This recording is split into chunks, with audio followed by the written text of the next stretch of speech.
Swami Shraddhanand coaching centre दाहा बागपत। आप सभी का हमारे कोचिंग सेंटर में अभिनंदन। अस्थि संस्थान के कार्य, महत्व एवं लाभ। अस्थि संस्थान मानव शरीर को एक व्यवस्थित संरचना प्रदान करता है। यदि हमारे शरीर में अस्थियां न होती तो हमारा शरीर मांस का एक पिंड मात्र होता। शरीर में कोई गति नहीं होती। इस प्रकार अस्थियां हमारे शरीर को गतिमान बनाती हैं। मानव शरीर में अनेक अस्थियां पाई जाती हैं। शरीर को गति प्रदान करना और क्रियाशील बनाना, शरीर को आकृति प्रदान करना, शरीर को दृढ़ता प्रदान करना, शरीर के आंतरिक कोमल अंगों की सुरक्षा करना, पेशियों को जुड़ने का स्थान देना, कैल्शियम को संचित करना। अस्थियों के प्रकार: 1. उपास्थि। 2. अस्थि। उपास्थि मुख्यतः कॉन्ड्रिन, चोंद्रिन नामक पदार्थ की बनी होती है। कॉन्ड्रिन कुछ लचीला, अर्धठोस एवं हल्के पीले रंग का कुछ कड़ासा पदार्थ होता है। इसमें महीन कोलेजन तंतुओं का एक सुव्यवस्थित जाल भी फैला रहता है। इन्हीं कोलेजन तंतुओं के कारण ही उपास्थि में दृढ़ता के साथ साथ लोच रहती है। ये तंतु शरीर की सक्रिय अवस्था में, सिकुड़ी हुई अवस्था में पाए जाते हैं एवं विश्राम के समय फैले रहते हैं। अस्थि इसमें अंतराकोशीय द्रव्य ओसेन नामक प्रोटीन से बनता है। इनका 1/3 भाग कार्बनिक एवं 2/3 भाग अकार्बनिक पदार्थों से बनता है। इसके केंद्र में अस्थि मज्जा गुहा होती है।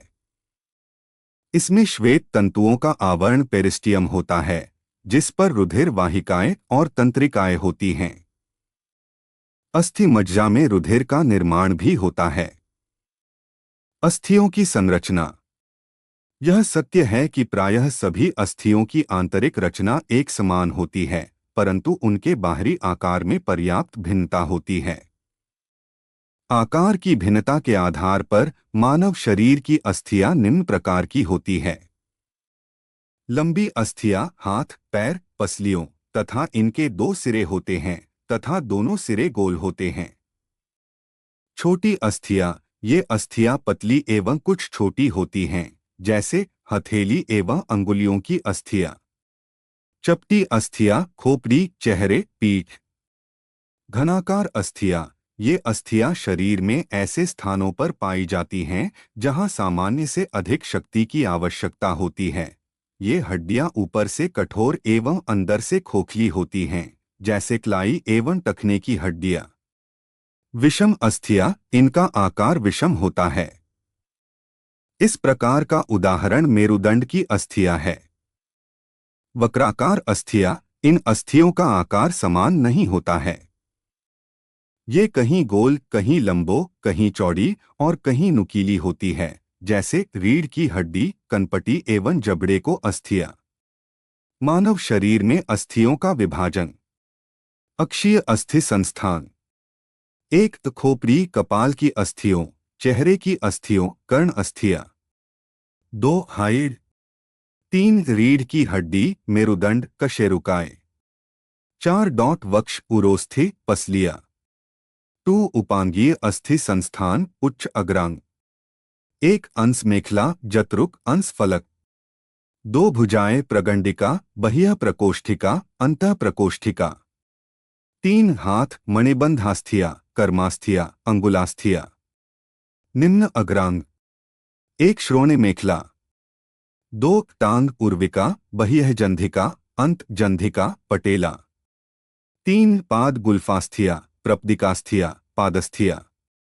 खोपड़ी में तथा चेहरे में अस्थियां होती है। मानव कंकाल को 2 भागों में विभाजित किया जा सकता है: 1. अक्षीय कंकाल तथा 2. अनुबंधी या उपांगीय कंकाल। धड़: मानव के धड़ भाग में केवल खोपड़ी से नीचे का और जांघों से ऊपर का भाग आता है। इसको वक्ष या उदर कहते हैं।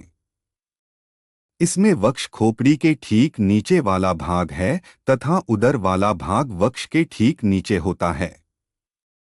वक्ष का भाग पुरुषों में सीना एवं महिलाओं में छाती कहलाता है, परंतु पुरुषों एवं महिलाओं दोनों में ही उपस्थित अस्थियों की संख्या बराबर होती है। वक्ष भाग में सामने की ओर उरोस्थि नामक अस्थि होती है, जिसमें अगल बगल लगभग 24 पसलियों निकलकर गोल घेरा बनाए रखती हैं। साथ ही पीछे सहारा देने के लिए कशेरुक दंड भी पाया जाता है। इन सभी पसलियों द्वारा बनाए गए खोखले गोल घेरे में शरीर के अनेक अत्यंत कोमल अंग सुरक्षित रहते हैं, जिनमें प्रमुख हैं हृदय, फेफड़े आदि। उरोस्थि यह एक चौड़ी एवं चपटे आकार की अस्थि होती है। इसकी कुल लंबाई 18 से 20 सेमी तक होती है। इसी अस्थि से पसलियों अगल बगल की ओर निकलती हैं। यह अस्थि ऊपर से अधिक चौड़ी होती है और नीचे से पतली होती है। इस अस्थि में निम्न मुख्य भाग होते हैं।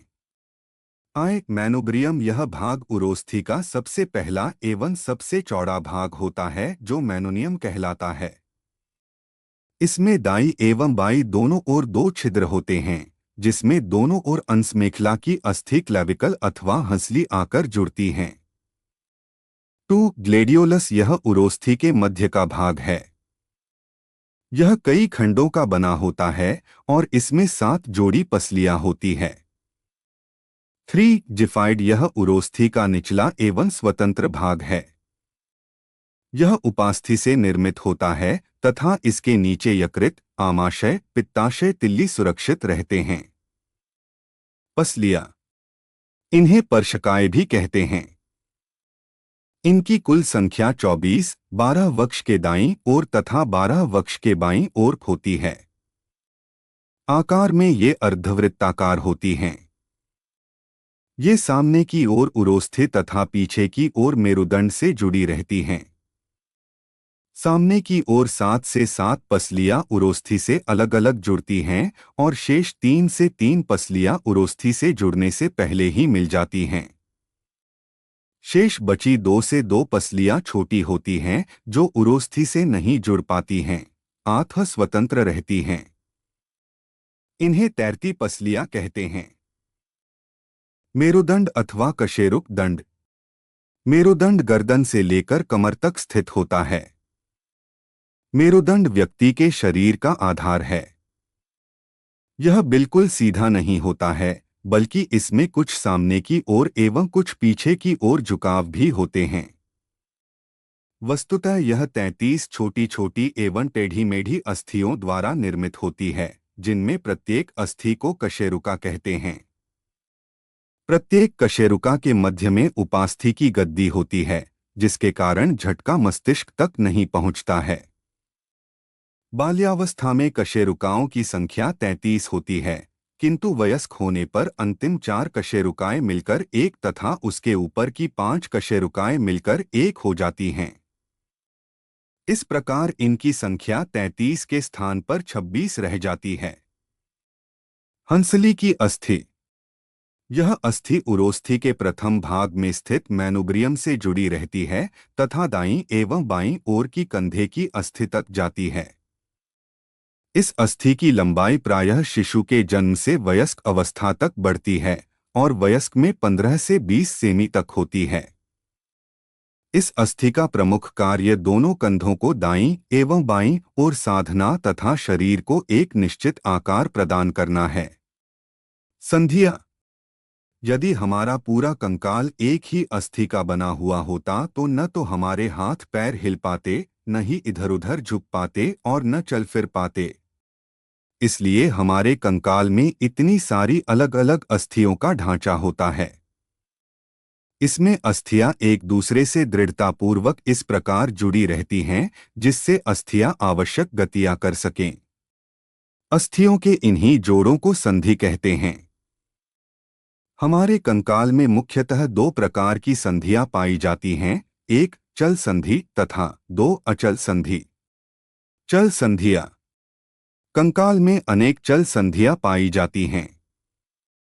चल संधि में एक अस्थि का सिर दूसरी अस्थि में फिट होता है। साथ ही दोनों अस्थियां दृढ़ स्नायुओं द्वारा जुड़ी रहती हैं और दोनों अस्थियों के बीच एक चिपचिपा द्रव्य भरा रहता है। इसी व्यवस्था के कारण ही अस्थियां बिना रगड़ के हिलडुल सकती हैं और स्नायुओं के लचीलेपन के कारण ही अस्थियां विभिन्न गतियों के बाद स्वयं ही वापस अपनी सामान्य स्थिति में आ जाती हैं, परंतु आवश्यकता से अधिक गति हो जाने पर स्नायु बहुत खींच जाते हैं, जिसे मोच कहते हैं। कभी कभी स्नायु अत्यधिक खींचकर टूट जाते हैं। इससे संधि पर जुड़ी अस्थियां खिसक जाती हैं, जिसे संधिभंग कहते हैं। चल संधियां दो प्रकार की होती हैं, क पूर्ण चल संधि, ख अपूर्ण चल संधि। क पूर्ण चल संधि। पूर्ण चल संधि के निम्न प्रकार हैं। आय कंदुक खल्लिका संधियां ऐसी संधि में अस्थि का गेंद जैसा गोल उभरा सिरा दूसरी अस्थि के एक गड्ढे अथवा खल्लिका में फिट होता है। उभरे सिरे वाली अस्थि चारों ओर घूम सकती है। कंधे में ह्यूमरस अस्थि के साथ एवं कूल्हे में फीमर अस्थि के साथ इसी प्रकार की संधि बनती है। टू कब्जा संधियां ऐसी संधि में एक अस्थि के सिरे का उभरा दूसरी के गड्ढे में ऐसे फिट होता है कि उभरे सिरे वाली अस्थि दरवाजे की भांति केवल एक ही दिशा में पूरी मुड़ सकती है। यह संधि कब्जे की भांति कार्य करती है। कोहनी, घुटने तथा अंगुलियों के पोरों में ऐसी ही संधियां पाई जाती हैं। 3 खूंटीदार संधियां ऐसी संधि में एक अस्थि धुरी की भांति स्थिर रहती है तथा दूसरी अपने गड्ढे द्वारा इसके ऊपर फिट होकर इधर-उधर गोलाई में घूमती रहती है। कशेरुक दंड की प्रथम कशेरुका अर्थात एटलस जो कि खोपड़ी को धारण किए रहती है। दूसरी कशेरुका पर इस संधि के कारण घूम पाती है, जैसे खोपड़ी और शीर्ष कशेरुक के मध्य में तथा मेरुदंड की अस्थि के प्रथम 2 कशेरुक जिनके सहारे खोपड़ी इधर-उधर और ऊपर नीचे घूमती है, इसी प्रकार की संधियां हैं। 4 सैंडल संधि यह कंदुक खल्लिका जैसी संधि होती है, लेकिन इसमें गेंद और खल्लिका कम विकसित होते हैं। 8 बॉल वाली अस्थि चारों ओर अच्छी तरह नहीं घूमती है। मनुष्य के अंगूठे में ऐसी ही संधि पाई जाती है। इसी कारण अंगूठा अन्य अंगुलियों की अपेक्षा अधिक इधर-उधर घुमाया जा सकता है, परंतु इतना भी नहीं जितनी कि कंधे की अस्थि घूम सकती है। विसर्पी या प्रसर संधि जिस संधि पर एक अस्थि दूसरी के ऊपर उपास्थि कार्टिलेज की गद्दी के सहारे फिसलती है, वह विसर्पी संधि कहलाती है, जैसे कलाई की अस्थियां और मेरुदंड के कशेरुक। ख अपूर्ण चल संधि। इस प्रकार की संधि में दोनों हड्डियां केवल उपास्थियों द्वारा एक दूसरे से जुड़ी रहती हैं। इनमें गति बहुत ही सीमित होती है। दोनों प्यूबिस हड्डियों के बीच ऐसी ही संधि होती है, जैसे मेरुदंड की कशेरुकाओं के बीच में विद्यमान संधि दोनों ओर की जंघनास्थियों के बीच कार्टिलेज या उपास्थि की गद्दी जो इन दोनों को आपस में जोड़ती है। अचल संधि।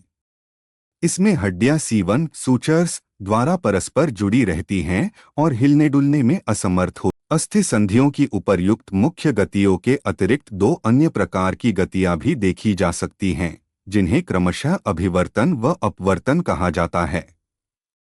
अभिवर्तन के अंतर्गत शरीर के किसी अंग को शरीर की मध्य रेखा की ओर खींचने की क्रिया होती है। इससे भिन्न अपवर्तन के अंतर्गत शरीर के किसी अंग को शरीर की मध्य रेखा से बाहर की ओर ले जाया जाता है। स्वामी श्रद्धानंद कोचिंग सेंटर दाहा बागपत। आपका इस वीडियो को देखने के लिए धन्यवाद करता है।